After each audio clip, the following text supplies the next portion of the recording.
my money actually ran out while I was doing what I love. But that was the whole point.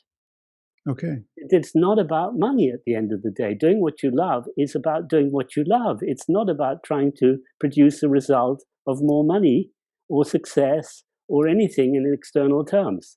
It's about continuing to do what you love, because this is what your calling is, and this is the only way you'll be happy in your life. So you might get more into debt. So if you can enjoy being in debt, this is the direction you've got to go.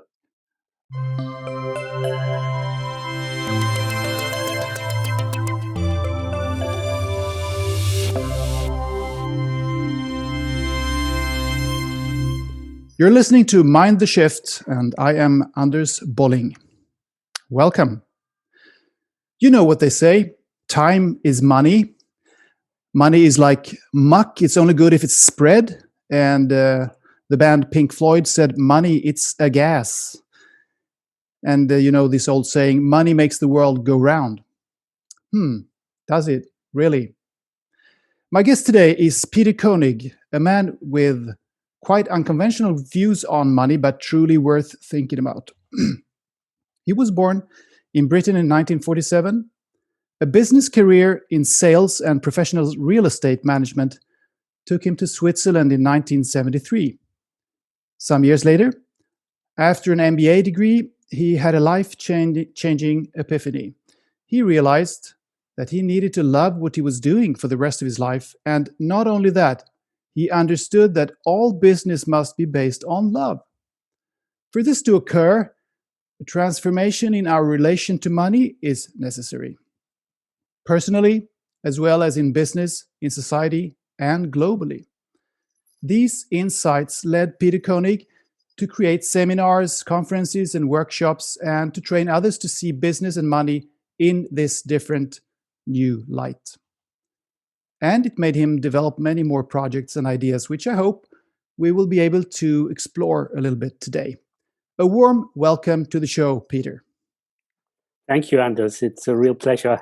I'm looking forward to this hour with you, or however long we'll be together. Yes, me too. I hope I was describing your career or your CV or bio correctly there. Very nice. I'm totally satisfied. Good, thank you. So let's just start with a big question. What would you say are the biggest, sorry, the biggest misconceptions about money that we normally have? The biggest misconceptions are what we are thinking or saying that money is, without actually giving it due thought. So that's a bit of a tricky, complicated answer, I realize. I'm sorry, there's something.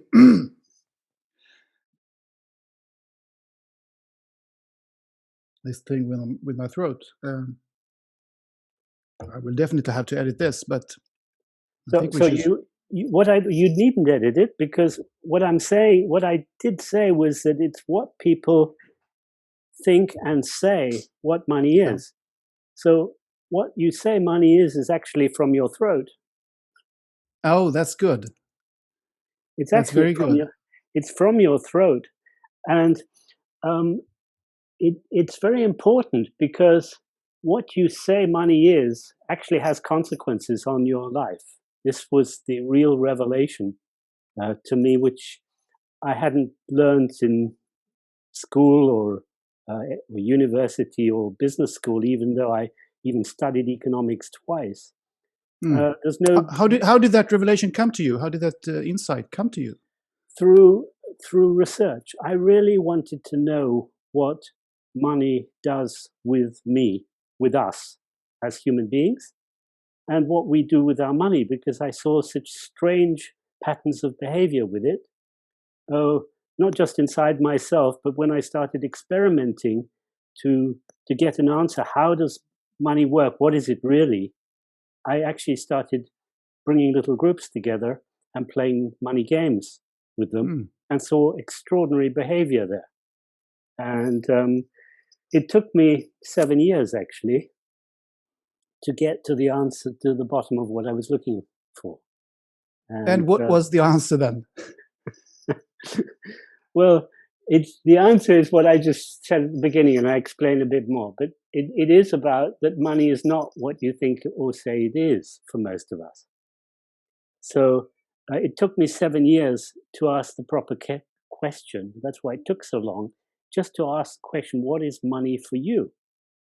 Hmm. And at that moment, it was in 1991, I had a flip chart, and I just asked this group of people, there were about 10 people, and I had about 40 answers in the space of 2 minutes. I had to fill one flip chart after the other.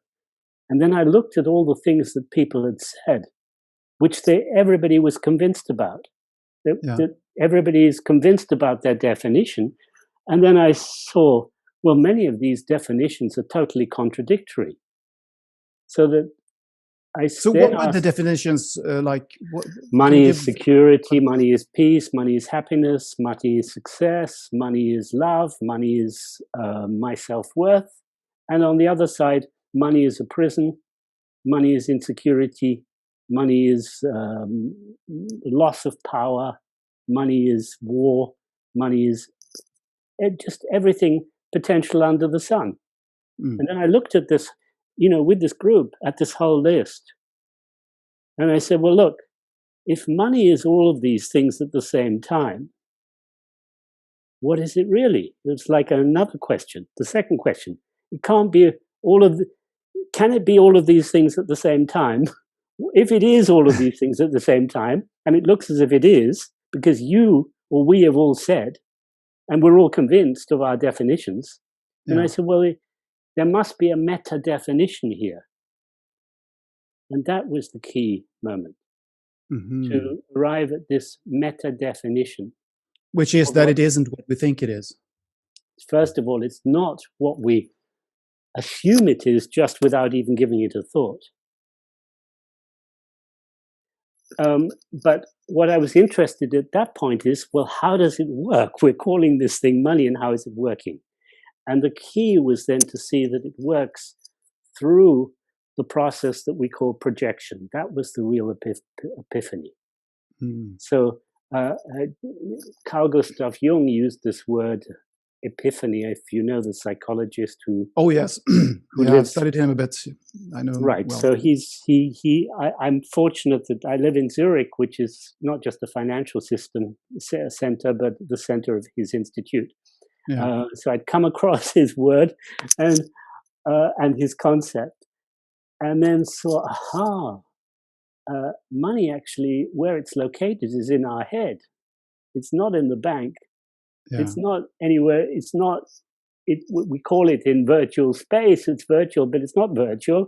It's actually an idea in our head, and that explains all the definitions that we're giving to it. And that was the first moment, this epiphany, because then I got to see, my God, this really has consequences. It's not just has consequences on my own individual behavior, but I can now see all the companies that I've been consulting as a strategic consultant. When we bring their management team together, they all have these ideas about money, and every individual has different ideas, and their processes and their relationships, what's happening underneath the table, is determining actually what the company is, the direction the company is going in. And then I saw after that instantly, well, of course, it's not just companies, it's communities, it's societies. And then this is threading through our whole global system. And at that moment, I saw it was not my intention to look at this subject more than for a few months originally, just to look at my own relationship to money and those around me. But then I suddenly thought, well, this is absolutely key, because this is actually determining what's happening environmentally, politically, socially, and in every other area of life. Not just, and of course, in our individual and personal relationships. So is it that we focus on money instead of focusing on the actual value, the actual worth, the actual concrete things, and That yes, is that's what's turned into one of the consequences. yeah, The that we should consequence, focus on what we are actually creating, what we are doing here on Earth, what we're instead of loving. Absolutely. So that's yeah. actually, you've just described what came to be when I had this I had this recognition of my purpose before that. And the money, what I call the money work, came out of that. But the purpose that I'd already been working on before that was to create love in Mm, business. mm, Because as a businessman, I saw, well, it's not, people are, businessmen are supposed to be the most powerful people in the world, or becoming that in 1990s, and probably are now, considered that way, people like Jeff Bezos and Elon Musk. Um, but I saw, in my strategic consulting work with them, the other side, that they had these great ideas and these great visions, but very few of them were able to realize them. And I thought, oh, whoops, there's something strange here. These are the powerful people, and they're not powerful enough to have good relationships with their wives and their husbands, if mm. they're women, Okay. and to realize what they really want, what they're talking about. They're just all talk. It's all in their Mm, heads, and it's all just talk, and they're not actually manifesting, even in their companies, the things that they are talking about. I was involved with doing things like having them express their purpose and their vision already in the 1980s. I was into this work, and I saw, my so God, they're really having difficulty to do it. are you saying that that there's a pattern here that you discovered, Absolutely. that these so-called successful businessmen and women are not able to pursue a life of love and compassion outside of their They're, focused business they're activity? not able, by and large, I mean, we're generalizing, but by and large, they're not able to manifest their deepest, the projects that are deepest importance in their own hearts. Mm, And okay. and that was my experience, which is why what started me to research this subject, because what I saw happening in my consulting work was that while I was getting them to focus on vision and values and purpose, there was a wonderful atmosphere every time.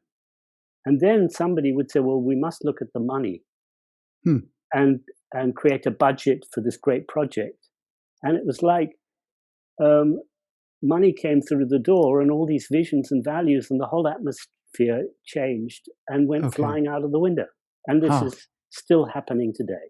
That's When sad. I refer to this, people nod their heads and say, "Yeah, I can really relate to this." And this is so sad, as you say. And I thought, don't understand this. How can money, something that we humans created, have this effect on me that actually overturns my deepest values? Mm. And that was the question I set myself to find out. Yeah, well, you can sometimes think that maybe if you focus on, I mean, not just sometimes think, there are thinkers out there, there are other people than me saying these things. I've heard, for instance, Simon Sinek, if you're familiar with that Yeah, man who holds lectures about these things, and he talks about, and the why many and the others. what and the how. Yeah. Yeah, to create out of love and out of passion Hmm. and out of what you feel in your heart. And then if you do that, if you do that fully, then you will be successful. I mean, money comes afterwards. So you Not can't start, necessarily. not necessarily perhaps, but No, it this is really a trap. You have to watch this, Anders, okay. because that's what some Good. of these prophets would like to tell you, and they're putting you back on the same hamster wheel. Okay. So what you got to see is that money may come, and there are a lot of, the people that are getting onto this are giving this message out, and I say watch it, because for me, for example, I can talk about myself. It didn't come that way. My money actually ran out while I was doing what I love. But that was the whole point. Okay. It's not about money at the end of the day. Doing what you love is about doing what you love. It's not about trying to produce a result of more money or success or anything in external terms. It's about continuing to do what you love, because this is what your calling is, and this is the only way you'll be happy in your life. So you might get more into debt. So if you can Well, enjoy being, if you can enjoy being in debt, this is the direction you've got to go. I guess you can handle Understand? that, of course, but you don't want to starve, for instance. You need food on Why the should table. you starve while No, you're doing what you love? I don't think I have will this, starve, but I mean, you get my point. Some people would I think, but then we come into this question of the mindset of scarcity and the exactly, mindset of crisis. So exactly. it's in our heads, you say. This is Also, the just mindset that I'm going to yeah, starve. yeah. Where does that come from? Have you ever seen, and really, we are presented with this mindset from the media, of course, very strongly. Mm.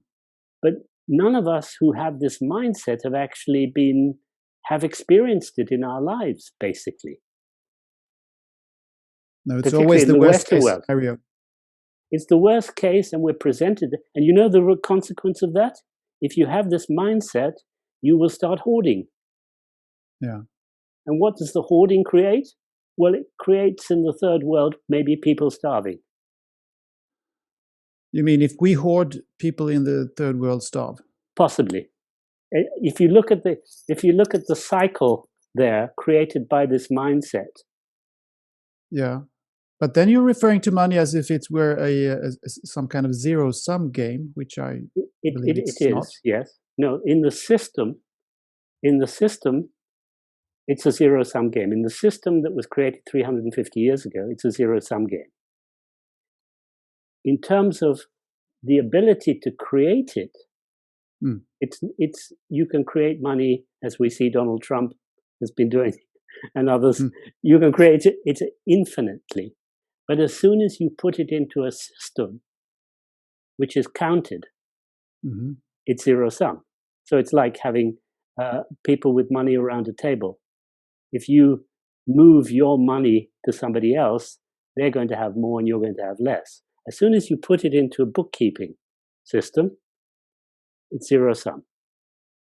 Yeah, but how can you explain that the amount of money is growing incessantly in every Because country around the world? so because you can create it infinitely. So we can, if we're around a table, all right, Yeah. with money, when we're transferring it between us, which is what I'm referring to with the bookkeeping system, Mm-hmm. then we have a fixed amount of money. But we can add to this amount of money. A banker out, let's say, who is outside the system of the table, can throw in a whole new bunch of money into the system for us to circulate. So Okay. then we all have more pieces of paper. There's Yeah. no more value. We just have more pieces of paper representing the same value. And that's what's happening right now with the money That's what being we call created. inflation. It's what we call inflation. And when money is removed from the system, it's what we call deflation. Mm. So that's a small sort of tangent onto the money system. But to be Yeah. clear, the people that tend to be taken or cheated in the money system by nasty brokers or something are promised that there can be infinite amounts of money in the system where there can only be if you create new money, but within the existing system it's still just a transfer. So the Mm-hmm. brokers who make these promises are usually just having the money within the existing system while it's fixed, having the money transferred to them. You pay them to become Yeah. part of Well, their. it kind of makes sense when you explain it this way, that if you add more money into the system, so to speak, you just you don't add any value, you just add more pieces of paper or more numbers on the screen or so, and it's the same value. But at the same time, we have seen, I mean, obviously, if we talk about the physical world, We don't have to step into the spiritual world at this point, but the physical world has become more affluent, and we have become richer. The houses are better. We have better energy systems. We have better information system. We have better communication, cars, airplanes, better food. All of these things. Isn't that some kind of intrinsic? Doesn't that have an intrinsic value in and of itself in the physical world, so to speak? So that should mean, in some sense, that the value, the total value of things and services in the world has increased over time. Yes and no. So let me try. I hate it when people answer in that way. Yeah, well, let me try and separate that out. Okay. Yes, in the sense that what you're talking about is material, and you're talking about the industrial system of science and technology for the last 350 years. And this has been a fantastic advance, at least for human beings. So that's the material advantage. Some in the third world might argue that around arguments of inequality and so forth, but actually you could say there has been at least for human beings, an advance and a progress 350 years. And the point right now is why I'm saying no is if you look at the degradation of the commons in terms of, we don't have a CEO of the planet. And if we did have a CEO of the planet who produced a balance sheet like any business person, we'd see that that business is going bankrupt. We're degrading our planet terribly quickly. So in terms of physical terms that you're referring to, it looks as if we're not doing so well. So that's what the no. And of course, from my perspective, what has happened is that we went into automatic as humans with this industrial system. So we didn't catch the moment to really step off this system in the 1960s and 70s when it reached its peak. And we're only in the transition right now, 30, 40, 50 years later. And noticing seriously in a larger way what's happening, whereas many of us, I include myself, were already giving warnings about this in the 1970s and 80s. I myself in the 80s, seeing, without being terribly brilliant, seeing that we would be at this stage by 2020, but unable to have sufficient momentum to actually till this point start to create anything or to have any impact. Let's put it that way. Yeah, let's come back to that. The big change, the shift that is needed.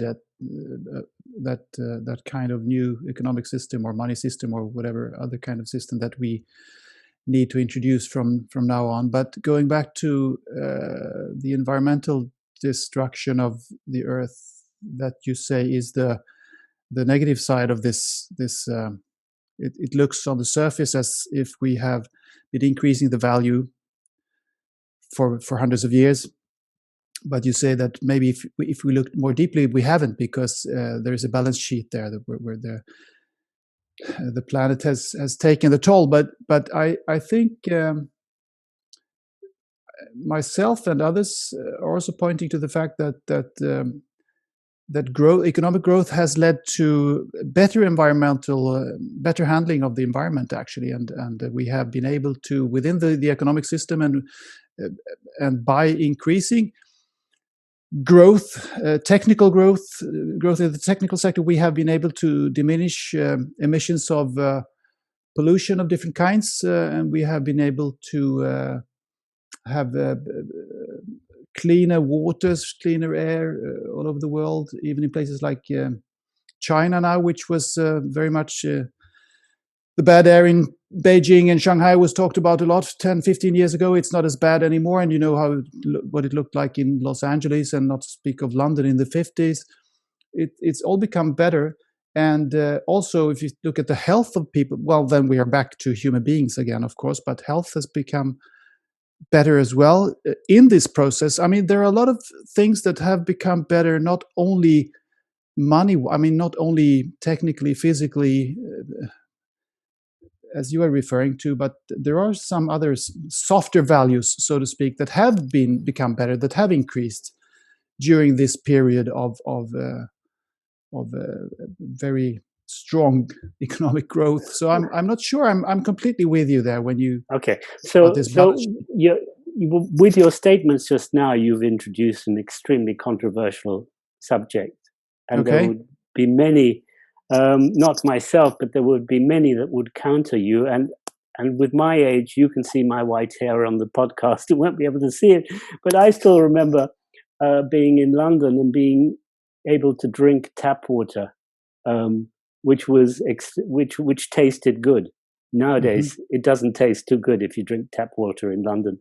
So the progress, I'm not sure. Could be argued, but actually that's not my position. My position is that despite all the, somebody might talk to you about species extinction. How many species have gone extinct in the last 50, 40 years even? It's a mammoth figure. And you would be saying that's, an advance and a progress. Now, I'm not going to argue that because... Well, it's not entire species so much that have gone extinct. That's only a handful, but the individual numbers of individual animals of different species have decreased since 1970 to a large extent. So, but I'm not good. I don't want us to get into that discussion because I think that's not where I'm at. Where I'm at is more maybe along the lines about transcending this discussion, which is I really do believe we are in an evolutionary process, and we're all part of this evolutionary process, all the good parts and all the art being. We're not really in a position to judge it, as far as I'm concerned, whether it's good, whether it's bad. We are just in it. And that's where I'm coming from. So, we can talk about species extinction, but we may not even be recognizing all the new species being born, for example. We may not have eyes to even see at the moment the sort of things that are being born. So that's why I wouldn't even want to start in such a discussion. Okay. That's rather the next episode, maybe. Rather focus on where we are now and what we want to evolve from this point. That's where my energy is. Yeah. So okay, let's go back to that big question. Only big questions today about where we are and where we are heading with this economic system.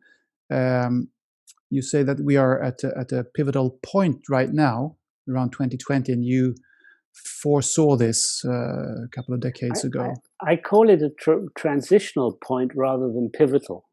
Okay. I think we're transitioning from one system to the next, and it's very difficult to pinpoint where we are exactly, because we can see the old system, the system, the industrial system. It's very clear, very linear, very scientific, very intellectual. Intellectual in the sense of using the mind, and it's brilliant. It was brilliant. It was incredible success. But we see now, and more people are realizing its limitations for the future and the difficulties it presents if we don't step off it. And so we are stepping off it. But to be able to paint the new order, if you like, or new system is very difficult to see exactly how it's going to look. And so we're in this creation phase right now, which I call transitional. Does it also entail changing the structure of nation states and all other kinds of structures. It could well do. I mean, what's happening, you see many people criticizing nation states right now. Yeah. And my sense is not, my way of going about this is not to try and criticize anything, because we're part of it, whether we like it or not, but to see that we'll be giving more importance to things that are more important for us in the future, and less importance to things that are become less important. Like nation states may become less important. It doesn't mean we necessarily have to try and cancel them, but they, we're already, with Zoom and everything, we're already going over the nation states, Yes. but we don't have to cancel them. But there are systems and things happening which are now beyond nation states without a shadow of a doubt. That's true. Yeah, I myself, I often put forward the notion that I think it's astonishing that so few people really put much interest in, that we are integrating for the first time in human history. Well, as far as we know about human history, there may have been large civilizations hundreds of thousands of years ago, which I find an interesting thought, but I don't know about that. I just hear something. Yeah. But anyway, but the human history that we normally talk about, we haven't been integrated on the whole planet before, as we are becoming right now. Absolutely. And that has to do something with us. I mean, that's, to me, that's obvious. Yeah. As you're mentioning Zoom and all these transnational activities that are going on, and we know in real time what is happening on the other side of the planet, and that must change things. Absolutely. It just can't continue as it has. So there, I'm completely with you in when you're talking about that kind of transitioning. So, but you are talking about money now, and that money is actually doesn't have an intrinsic value in itself. It's just something that is in our heads, because people think normally that if they have a bank account with $1,000, they think that they have something tangible there. But you don't see it this way. You see it as something that's in people's heads, more or less. So it's and you don't. Was it like that even when we had the gold standard, or where, even if we go further back, when the money was corresponding to a certain amount of gold in the bank vault? Even then, it was in our heads. It was. So let me give you, and maybe for your listeners it's interesting, the definition that I didn't come up with. One of my colleagues, actually, who was working with me a long time, he wanted to have a really down-to-earth definition of money, with the recognition of what I've been explaining. And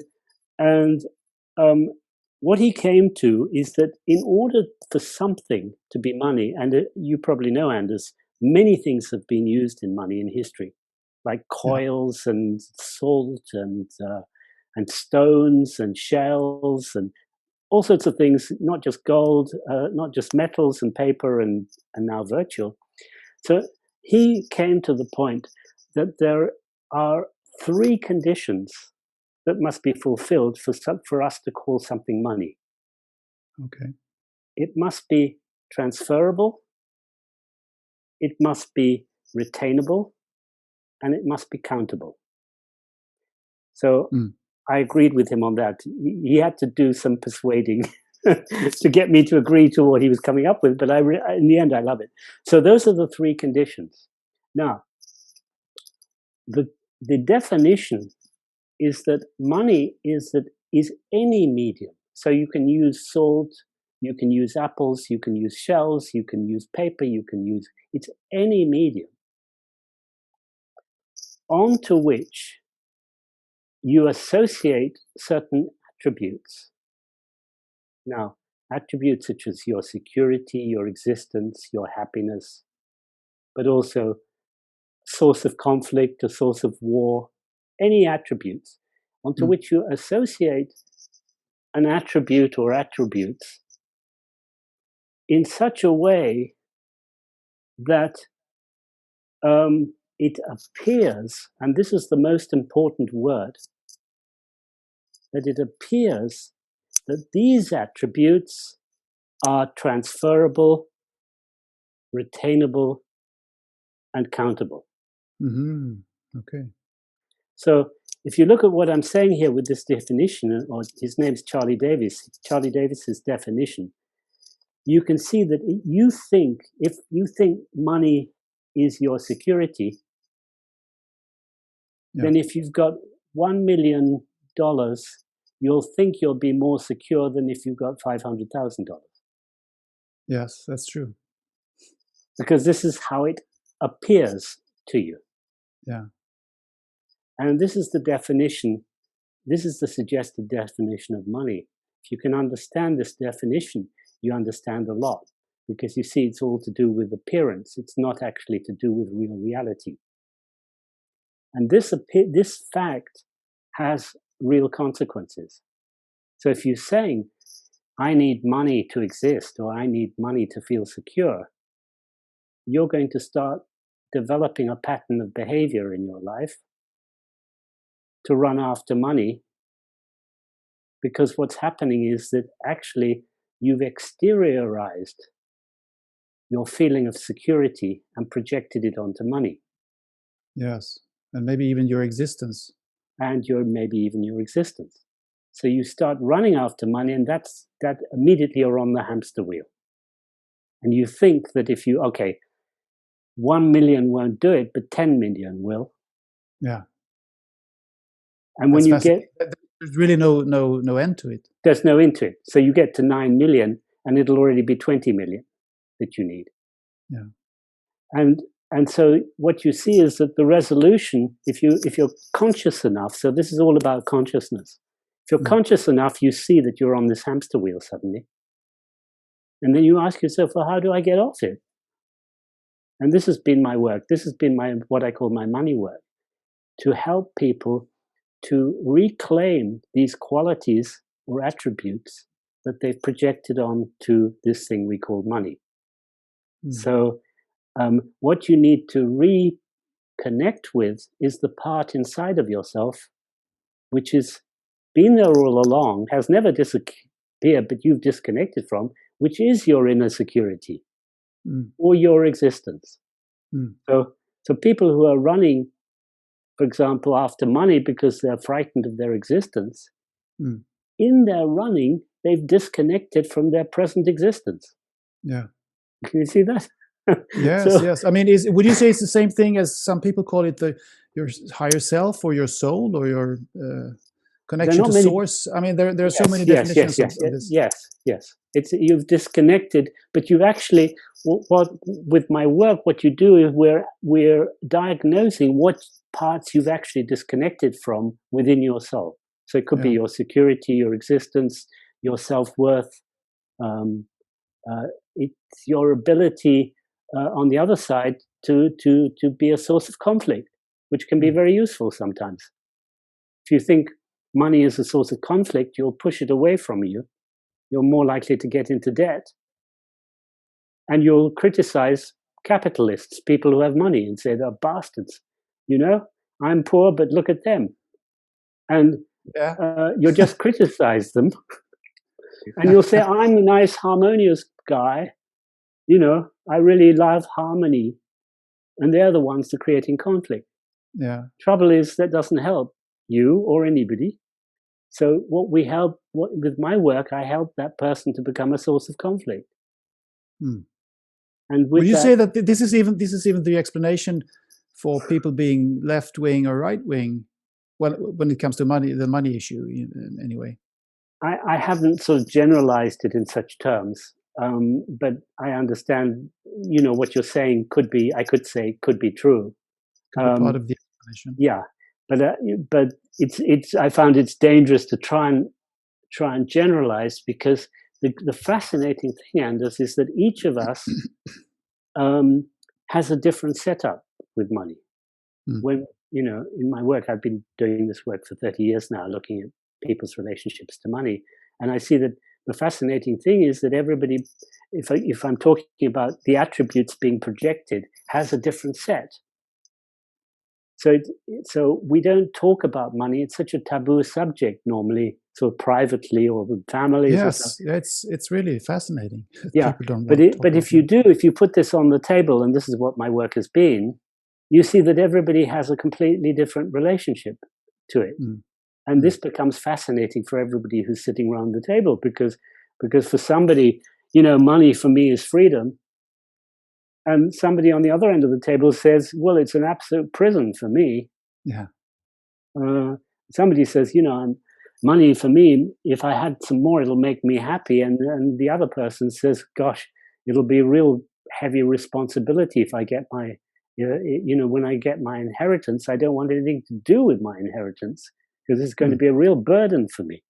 Yeah, responsibility to take care of it and not squander it. And, yeah. Absolutely, absolutely. So how can you go about to free yourself from these mindsets?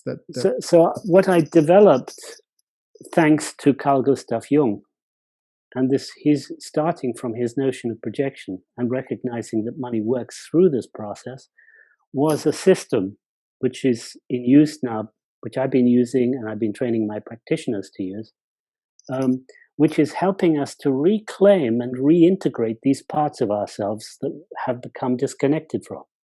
Yeah. Using language.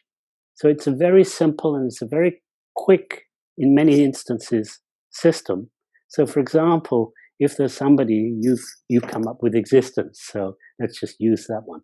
So the system is almost too simple for many people. I had to make it more complicated at one point, but I've reverted to simplicity again now. It's to just say to yourself certain phrases. So you say to yourself, I exist. And you see where that goes in your body. So you say, I exist with money, which you're acquainted with, but you would say, I exist with and without money. Yes. And then you look at where that goes. When you say, I exist without money now, as well as when I don't have money.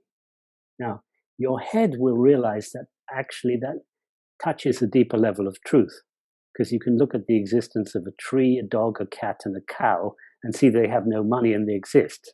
Yes, that's true. So that must apply to you too. But yeah, your head, something happens when you say it, I guess. Exactly.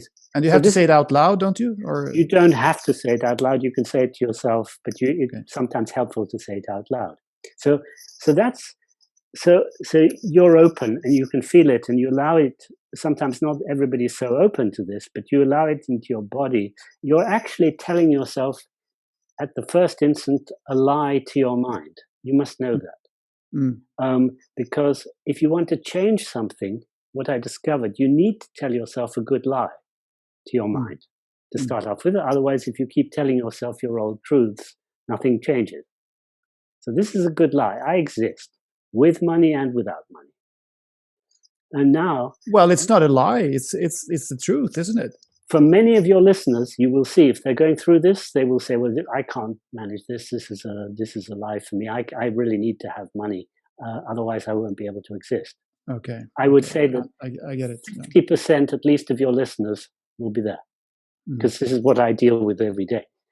Now, but this is only half of the work. It's not the full work. What you need to do is also go into the polarity of this, the opposite. So in this particular case, it would be saying something like to yourself, and you go beyond your head at this moment.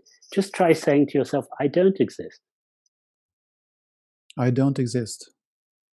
So what happens with you and your body when you say that? Something is protesting inside there. Right. So you don't want to. So you say something is protesting. So now you've got to see this is a good lie for you, Anders.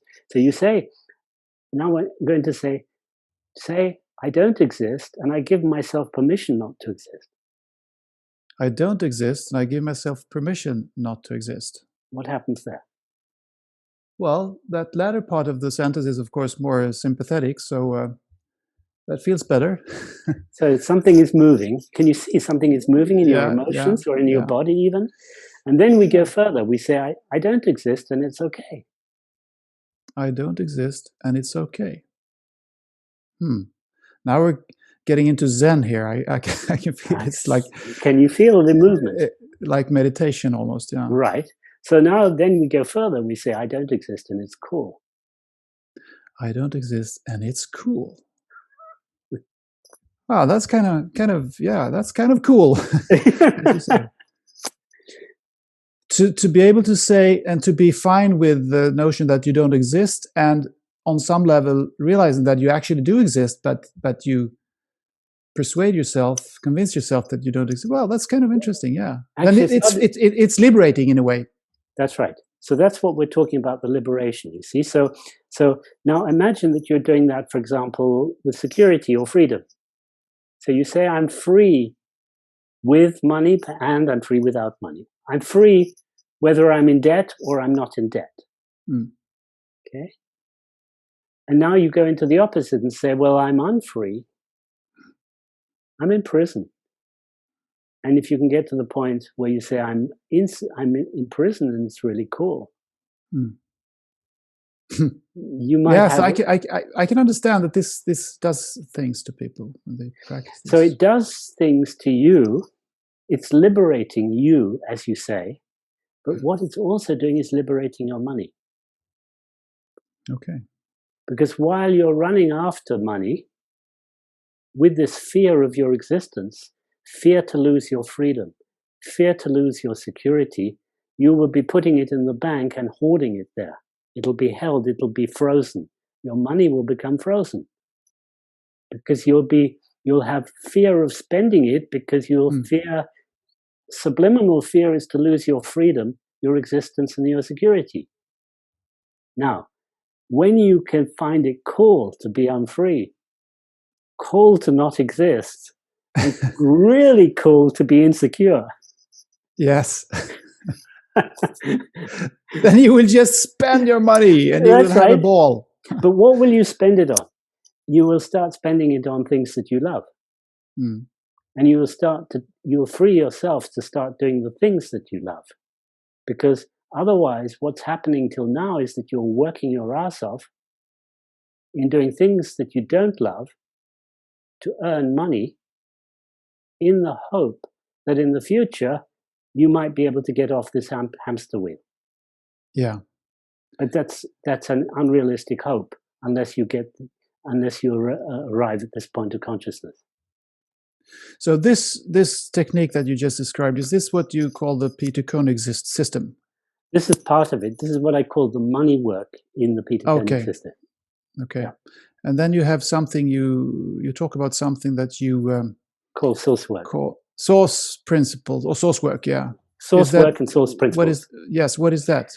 That is where I started in 2009 to look at how entrepreneurs like myself, but like other people like Steve Jobs, Elon Musk, but everyday entrepreneurs like yourself, how we realize our projects. I was curious because I had my own system, and I thought I was interested to see what other systems looked like.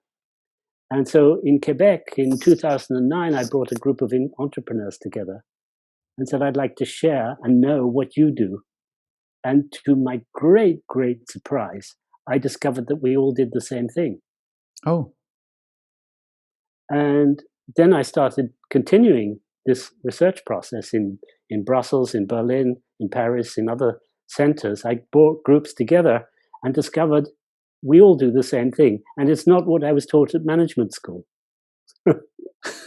So what is it then? It's not that, but what is it? It's an ordering process, starting with the first person who takes an initiative for something. Mm-hmm. And it's not the ordering process for a production line in the Industrial Revolution, in the Industrial Age. It's an ordering process between people who are creative and collaborating together. That's why it's of such importance right now. And it's being very, very well received right now. Because there's a lot of disorder in our organizations, in our companies, in our non-profit organizations. Incredible disorder because they're not following these natural principles. It's the principle of nature. Nature follows an order. Yeah. So the source work is a natural order applied to human collaboration. Yeah. and put it into business, put it into business. It's not, because business is part of human behavior. Absolutely. And human activities. So why shouldn't it be there as well? Absolutely. I think it's brilliant. Absolutely. So that's where the love comes into absolutely. Well. And then we see when people resist this order for some reason, and many people will because they've been entrained through these normal management systems. I used what I call the money work. It's actually goes beyond money to help them, to help dissolve this resistance and bring them back into a natural order with this. So the two pieces, what I call the money work and the source work, go together actually hand in hand, hand in glove. Okay. And that's the two together I call Peter Koenig system. Okay. I have a question about the psychology of this and connected to the system that you're talking about. You know Dr. Bruce Lipton, of course. You're familiar with him and his work. Yeah. And he talks about these the subconscious programs that is running us, and I think it's very similar to what you're talking about here. And he says that, and not only him, but he often points to the fact that we are being programmed the first 6 or 7 years of our lives, and that then after that we have some conscious part of our existence, but it's only 5 to 10% of the thinking that we are doing, or the activity in our brains that we are doing on a daily basis, and the rest is subconscious programs just running. And he says that this is the main and this is controversial, I think, but I think it's really it resonates with me. So maybe it's true. He says that this is the main reason why rich people stay rich and poor people stay poor, because rich people who are born in rich families, they are programmed with this subconscious program for the first 6 or 7 years of their lives. So they know subconsciously how to behave and how to act in different circumstances, and they can hence stay rich, not just because they have a lot of money in the bank from the start, but they know how to act and how to behave in these in different circumstances, so they can stay rich. Whereas people who are born in poor families, they are subconsciously programmed that they cannot get any money. They can never be rich. And that's why they stay poor. And this is really, I mean, it's a bit controversial because it's kind of some people might say that this puts blame on people that are poor, that they can't do anything about it. Anyway, do you think there is some truth to this, or do you have a different view on what's of course, I've been working with wealthy families, ordinary families, and indebted families. So I've seen everything across the board. As a very vague generalization, I'd say it's true. But, if you look at a wealthy family, it may be a wealthy man who's from a wealthy side who's married a woman from a poor family, and then they have a child. So there can be complete mixtures. That's true. Mix of influences.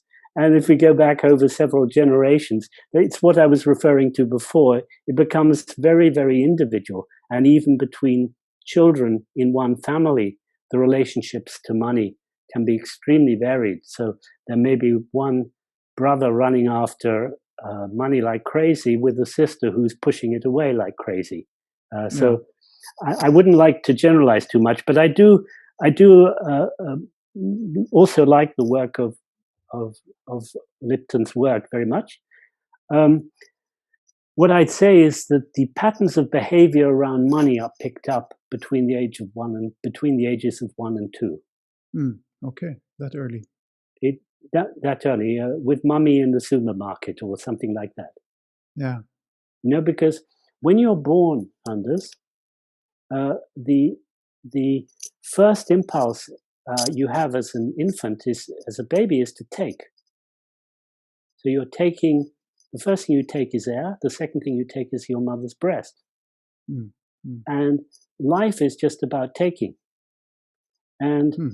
And you get your first lesson on money between the age of 1 and 2 in the supermarket when you're happily taking things off the shelves. Yes. And suddenly there's a big rule change. You're not allowed Yeah. to take anymore. And you scream and you shout. And if you're lucky, you're allowed to have a small piece of, sweet or something, Mm. but you're not allowed to consume it.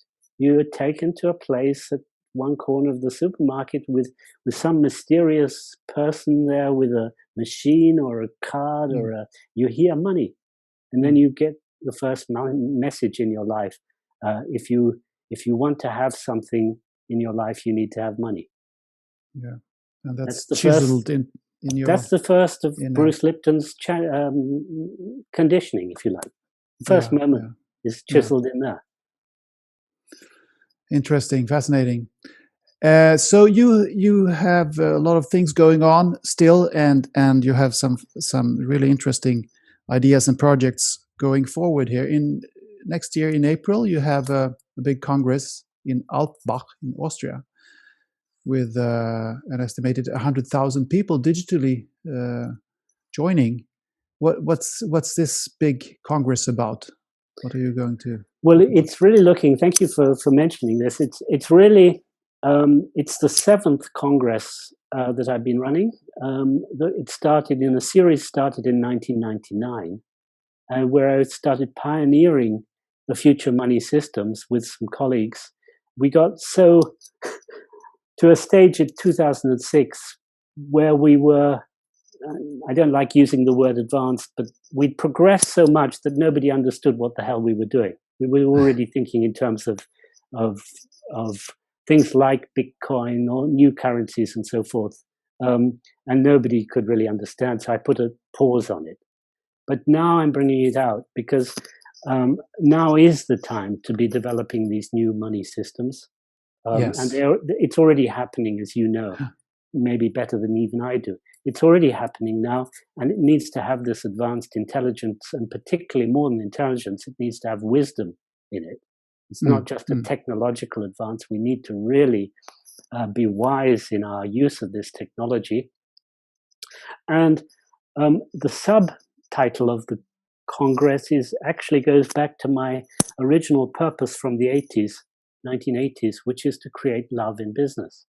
So what I really would want, my dream on this is to have people not just intellectually realize, but actually do, that when money transfers between us, when it moves between us in any sense, but I'm talking about business partnerships here, that it's actually an act of love, that we actually transfer love with the money. And it's not a new idea, because if you know the term liberté, égalité, fraternité, Sure. Yes. French Revolution. The French Revolution, fraternity refers to business. And if you look at it, there's not that much really the spirit of, there's not that much spirit of fraternity in business normally. There can be, of course, and it's the ideal. But in terms of the money flows, we don't really see much fraternity in the money flow world or in the financial services industry. And the idea is to have, and it can only be done, in my view, with the inner work, which is what I'm talking about, the money work. It doesn't have to just be my money work, but this inner work is incredibly key to this. And to have this expressed then in what happens when money flows. So this is intended. Altbach and this Congress with 100,000 is intended to be like a catalytic process. I'm not pretending it's going perfection and that it's going to sort of be it. It's just a moment in time with a build up, which is already working now, which is already in the planning process. I have a team of 14 people, and we're working on this, and we're already introducing this in our processes with each other, and as it's being diffused. So it's a congress at a particular moment in time. Yeah. But the energy is already there, and will undoubtedly continue afterwards. And is this the big launch of I mean, you mentioned the cryptocurrencies like Bitcoin and others that are out there, have been out there for several years, and you are now introducing something you call intrinsic coin. And is this conference the big launch of that idea, of that new kind of it's money not system? the big launch, because the big launch will take some time. Okay. But tell us about it. Tell us about the idea. Tell us about how it's going to work. I've heard you speak a little bit about it, and it's really intriguing. Well, it's come out of my experience with so many people, interchanging with so many people who've been trying to reform the money system, the financial system, since my first Congress in 1999, but of course also before then. What I recognized is that the new systems need to have a new design. Now, Bitcoin, for example, is a new technological design with a new intent in terms of its trading, let's say. Although the founder was a bit of a genius in making himself anonymous. I think that was very clever. If it's so, some people think he's been discovered. Okay, so it's still not really known who it was? Well, some people are claiming it. I forget, it's some American somewhere, but forget that for the moment. Okay. The point is that if you look what's happened with Bitcoin, it's become an object of speculation. In other words, it's been integrated into the existing paradigm. And actually, people dealing with Bitcoin now are only interested in US dollars at the end of the day. So it's really hasn't stepped out. Nothing has changed really on basic level. So the first condition of my intrinsic coin that's why it's called intrinsic coin, is that it's intrinsic. It's going to be used just for people who are within the system to trade their goods and services, and will not be exchangeable for any other currency. Okay. And I had to figure out, I didn't figure it out, but I had to do some work to figure out how we can manage that technologically. And I think we've got the solution now. Can you tell us something about that? No, I can't. I'm not a technologist. I don't know how they're going to do it. I don't know how they're going to do it exactly, but I've presented it to some people who said they can do it.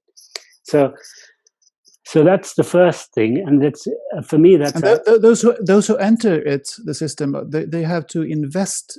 That's another condition. Okay. So the whole thing is about, when the existing money system was created, it was created by some brilliant designers for a particular purpose. It was to propel the scientific and industrial revolution, and they were brilliant. The system they devised with fiat money was perfect for that. So the design is the key aspect. So I'm designing something which I see is needed for the next system. If somebody comes up with a better design, good luck, because I will only pat them on the shoulder and want their system to go ahead, not mine. But design is absolutely key. So first point is inexchangeable. Second point is it's going to be for people who do what they love, produce goods and services that they love and love what they do. So imagine, Anders, you're going to be wanting to buy something from somebody. Isn't it totally different when you know that there's love in the product? Yes, I'm totally for it. I'm all for it. I'm going to go all in when this is possible for me. So this has a very, very strong cultural aspect, which is, again, a distinction from all other money systems in this particular way. And the third aspect is what you were just starting to refer to, is that you can't just become a member like that with no buy-in, in a sense, with no investment. Just sort of join it and sort of start using and taking. You need to be an investor. You need to have something in the game that you've put in yourself, because I'm putting a lot in the game. Everybody who's joining and working on it is putting a lot in, and we want everybody who wants to get something out to put in as well. So the suggestion is that the condition is that you need to put in 250 hours of your time in doing things that you love already, in service of a product which you give to somebody who's also in the system. Mm. And this transaction will be registered on blockchain. So each hour will be registered on blockchain. And with each hour, you will get a coin to your name. And when you've got 250 coins, a green light will come on, and then you can start, if you like, trading with other people in the system, not related to ours. So it's a bilateral agreement. The price of goods and services is bilaterally agreed then. So the receiver will have to also verify that the work that you have done for that person was done by love, and that the person who received it also was positive to this and wanted this. Yes, exactly. And so you can see that if you start thinking about this, you will see there are many knock-on consequences of this system. One of them is that if you join the system and you want to give your service to somebody, they have to be part of the system as well. Mm. Yes. So that you got to persuade them to start doing things they love as well, to become part of the system. And if they don't know what they love doing, or what they really want to be doing, and many of people right now are going to be challenged, jobless and challenged with that. If you don't know what you love doing, you've got 250 hours to figure out and experiment. So that's one knock-on consequence. Another one I just want to point out, which is extremely important for money reformers. This will be the first system that I know of where money is not being created centrally. So it's a democratization of the money creation process, because everybody who joins will be creating the money. You create the money with your 250 hours. It's true. It's a mammoth change to the system. At the moment, the banks are being, the banking system, the money is being created centrally, let's say by a central bank or by the commercial bank. In this, this introduces civil society into the process, and this has politically even further knock-on process, because at the moment there are many good people trying to create public-private partnerships, but civil society is not yet in there. I think this is incredibly important. Civil society is not yet in the public-private partnership. This intrinsic coin introduces civil society into the process. So you have public, private, and civil society is in there too, creating the money. Fantastic. And the investment is being done by real value, real worth. I mean, absolutely. Real services and things, not papers or figures on a screen. Absolutely. Absolutely. And it's a concrete amount of coins, concrete amount of money, which is set by the amount of people. And as controller of the game, we may alter that a little bit at some point if it's useful. But I mean, we'll see how this starts. With every game, you have to start doing it to feel out exactly what's going to be called, the next steps for it. And that's what we're doing. We've got a very small pilot. It's not going to be launched for some time because it really needs to be well anchored. Yeah. Because it's potentially local, regional, and global, this system. So it has to be very, very well anchored. But we've got a tiny little pilot running at the moment, particularly with young people who grasp it instantly. The older ones have a bit more time, more thinking to do. I can imagine. Yes, it's always like that. Well, this is really fascinating. So where can people learn more about your work and your visions and this intrinsic coin project? Well, there's nowhere to go yet for intrinsic coin, but the first place to um, to uh, to go, really, I would suggest right now would be to the Congress and become, get interested in being one of the 100,000. I don't know how many there'll be eventually, but and there, the place to go is Love in. Hold on just a second. I need to look it up myself. Okay. Because we've just put this out new. Yeah. You can register your interest with www.createlovein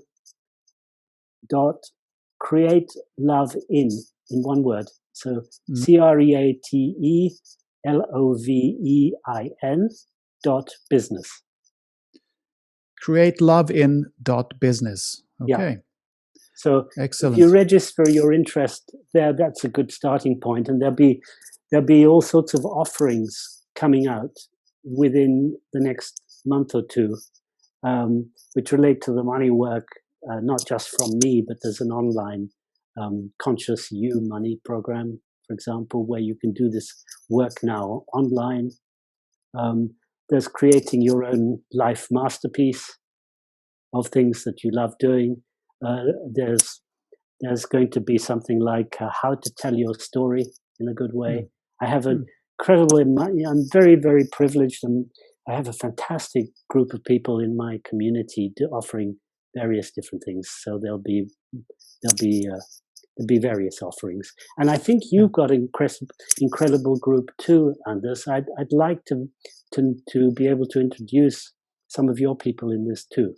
So maybe we'll be dialoguing more on this, because I think some of your people may need to be in Alpbach itself. Maybe even that. Yes. Well, there are very particular. We are in very special times now. So concerning the possibility of being there physically might be a little bit difficult. Perhaps. I'm counting on the fact that it's going to be open. Okay. Yeah, we'll see. There's a vaccine coming, and maybe something will change in the winter. 60 people who should be real experts, let's say, or have a strong focus on creating the new money system and financial system. And the condition I'm making is that they should have no aversion and no addiction to the existing system. Or if they notice that they do, be at least willing to work on them, their aversions and their addictions. That's going to be the condition for everybody who attends in live and physically in Outbach themselves, because I really want that energy there. Yeah, that's great. Peter Koenig, it has been a wonderful and very, very interesting talk. Thank you for being here, and may your visions come true. Thank you, Anders, and thank you for everything that you're doing. I think it's really very, very precious and valuable.